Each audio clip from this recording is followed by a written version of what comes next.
ચોપાતુર છે અને અંજલિ આપી રહ્યો છે. ઈસનપુરમાં પણ નાગરિકો આજે એકત્રિત થયા છે કેન્ડલમાં. આજરોજ આલોક અને પુષ્પક બંગલો સાથે જે 2 દિવસ અગાઉ ગોઝારી ઘટના કાશ્મીરના પહેલગામમાં બની છે તે મૃતક આત્માઓને શ્રદ્ધાંજલિ આપવાનો કાર્યક્રમ છે.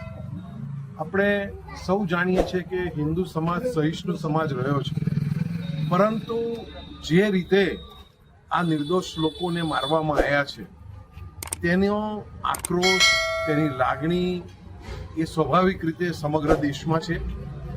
પરંતુ આજે આપણે પરમ કૃપાળુ માતાજીના સ્થાનકમાં ઊભા છીએ ત્યારે તેને પ્રાર્થના કરીએ કે એક આ મૃતકના આત્માઓને શાંતિ મળે, જેમણે પોતાના પિતા, પોતાના પતિ ને પોતાની સામે નિર્મમ રીતે મરતા જોયા છે તે લોકો માટે આ ખૂબ અસહ્ય મોટો આઘાત છે.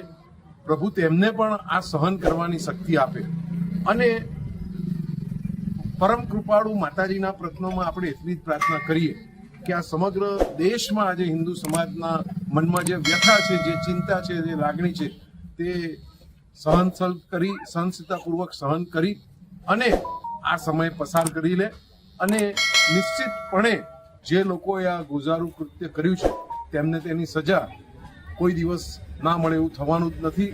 કુદરતને ઘેર ન્યાય હોય છે અને કુદરતને ત્યાંથી ન્યાય મળશે જ. આપણે સૌ આજે આ મૃતક આત્માઓને શ્રદ્ધાંજલિ આપીએ છીએ અને તેમના પરિવારને આ ઘા સહન કરવાની શક્તિ મળે તેવી પ્રાર્થના. સમગ્ર દેશના નાગરિકો ગુસ્સામાં છે. સ્વાભાવિક દરેક જણ કહી રહ્યા છે કે સરકાર કઠોરમાં કઠોર પગલાં ભરે. શું સરકાર સુધી વાત પહોંચાડશો અમદાવાદના નાગરિકો? નિશ્ચિતપણે સરકારે બીજે જ દિવસે આકરા પગલાં લીધા છે. સિંધુ જળ સંધિ કેન્સલ કરી છે, પાકિસ્તાનના લોકોને પરત જવાના આદેશો આપ્યા છે, અટારી વાઘા બોર્ડર બંધ કરી છે. આજે પણ જે આતંકવાદી શખ્સો છે તેના POKમાં ટ્રેનિંગ લેતા વિડીયો પકડાયા છે. એટલે કાનૂની રીતે પ્રક્રિયા કરી સમગ્ર વિપક્ષની સાથે મંત્રણાઓ કરી શું સ્ટેપ લેવા જોઈએ તેની પણ ચર્ચા થઈ છે. ઇન્ટરનેશનલ જે કંઈ અહીંયા સચિવો છે તેમની સાથે પણ સરકાર ચર્ચા કરી રહી છે અને હું માનું છું કે નિશ્ચિતપણે આનો ચોક્કસપણે આની સામે પગલાં લેવામાં આવશે. ચોપાતુર છે અને અંજલિ આપી રહ્યો છે. ઈસનપુરમાં પણ નાગરિકો આજે એકત્રિત થયા છે કેન્ડલમાં. આજરોજ આલોક અને પુષ્પક બંગલો સાથે જે 2 દિવસ અગાઉ ગોઝારી ઘટના કાશ્મીરના પહેલગામમાં બની છે તે મૃતક આત્માઓને શ્રદ્ધાંજલિ આપવાનો કાર્યક્રમ છે. આપણે સૌ જાણીએ છીએ કે હિન્દુ સમાજ સહિષ્ણુ સમાજ રહ્યો છે, પરંતુ જે રીતે આ નિર્દોષ લોકોને મારવામાં આવ્યા છે તેનો આક્રોશ, તેની લાગણી એ સ્વાભાવિક રીતે સમગ્ર દેશમાં છે. પરંતુ આજે આપણે પરમ કૃપાળુ માતાજીના સ્થાનકમાં ઊભા છીએ ત્યારે તેને પ્રાર્થના કરીએ કે એક આ મૃતકના આત્માઓને શાંતિ મળે, જેમણે પોતાના પિતા, પોતાના પતિ ને પોતાની સામે નિર્મમ રીતે મરતા જોયા છે તે લોકો માટે આ ખૂબ અસહ્ય મોટો આઘાત છે. પ્રભુ તેમને પણ આ સહન કરવાની શક્તિ આપે અને પરમ કૃપાળુ માતાજીના પ્રશ્નોમાં આપણે એટલી જ પ્રાર્થના કરીએ કે આ સમગ્ર દેશમાં આજે હિન્દુ સમાજના મનમાં જે વ્યથા છે, જે ચિંતા છે, જે લાગણી છે તે સહનશીલતાપૂર્વક સહન કરી અને આ સમય પસાર કરી લે અને નિશ્ચિતપણે જે લોકોએ આ ગુજારું કૃત્ય કર્યું છે તેમને તેની સજા કોઈ દિવસ ના મળે એવું થવાનું જ નથી. કુદરતને ઘેર ન્યાય હોય છે અને કુદરતને ત્યાંથી ન્યાય મળશે જ. આપણે સૌ આજે આ મૃતક આત્માઓને શ્રદ્ધાંજલિ આપીએ છીએ અને તેમના પરિવારને આ ઘા સહન કરવાની શક્તિ મળે તેવી પ્રાર્થના. સમગ્ર દેશના નાગરિકો ગુસ્સામાં છે. સ્વાભાવિક દરેક જણ કહી રહ્યા છે કે સરકાર કઠોરમાં કઠોર પગલાં ભરે. શું સરકાર સુધી વાત પહોંચાડશો અમદાવાદના નાગરિકો? નિશ્ચિતપણે સરકારે બીજે જ દિવસે આકરા પગલાં લીધા છે. સિંધુ જળ સંધિ કેન્સલ કરી છે, પાકિસ્તાનના લોકોને પરત જવાના આદેશો આપ્યા છે, અટારી વાઘા બોર્ડર બંધ કરી છે. આજે પણ જે આતંકવાદી શખ્સો છે તેના POKમાં ટ્રેનિંગ લેતા વિડીયો પકડાયા છે.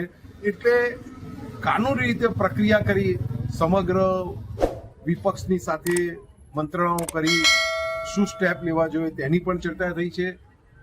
ઇન્ટરનેશનલ જે કંઈ અહીંયા સચિવો છે તેમની સાથે પણ સરકાર ચર્ચા કરી રહી છે અને હું માનું છું કે નિશ્ચિતપણે ચોક્કસપણે આની સામે પગલાં લેવામાં આવશે. નામને પરિચય આપો. મારું નામ સોનાબેન ભાવસાર છે.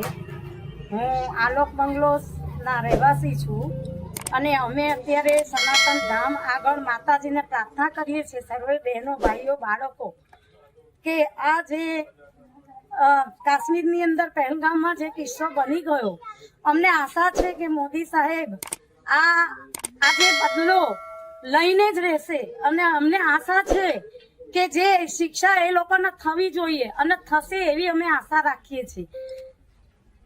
શું શ્રદ્ધાંજલિ આપશો જે મૃતકો છે આપણા દેશના અલગ અલગ રાજ્યોમાંથી ત્યાં સહેલગાએ ગયા હતા, નિર્દોષ હતા, આતંકવાદીઓએ બર્બરતાપૂર્વક એમની ઠંડા કલેજે હત્યા કરી?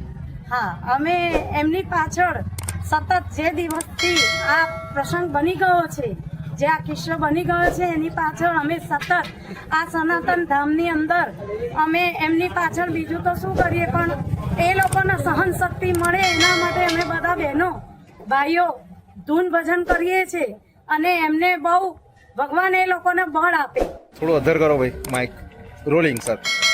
આજે આલોક પુષ્પક નંદનવનના સર્વે સભ્યો દ્વારા સમગ્ર દેશની અંદર શોકની જે લાગણી છવાઈ છે અને નિર્દોષ લોકો 28 લોકોની જે હત્યા થઈ છે એના શ્રદ્ધાંજલિ આપવા માટે સ્વયંભૂ સર્વે સભ્યો ભાઈઓ બહેનો બાળકો બધા જ સ્વયંભૂ આજે અહીંયા અમને શ્રદ્ધાંજલિ આપવા માટે અહીંયા એકઠા થયા અને સર્વેના આત્માને શાંતિ મળે અને એમને પરિવારને સહન શક્તિ કરવાની શક્તિ મળે એના માટે પણ આ માતાજીના સાક્ષાત અમે સનાતન ધામ મા અંબાના દર્શન કરી અને બધા પ્રાર્થના કરીએ છીએ કે જે પરિવારો મૃત્યુ થયા છે એમના આત્માને શાંતિ મળે અને એમના પરિવારને જે દુઃખ આવ્યું છે એ સહન કરવાની શક્તિ મળે.